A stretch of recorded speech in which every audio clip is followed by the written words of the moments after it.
अधरं मधुरं वदनं मधुरं नयनं मधुरं हसितं मधुरं हृदयं मधुरं गमनं मधुरं मधुराधिपतेरखिलं मधुरम्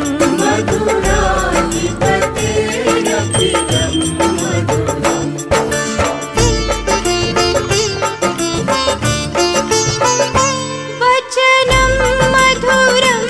चरितं मधुरं वसनं मधुरं वलितं मधुरं चलितं मधुरं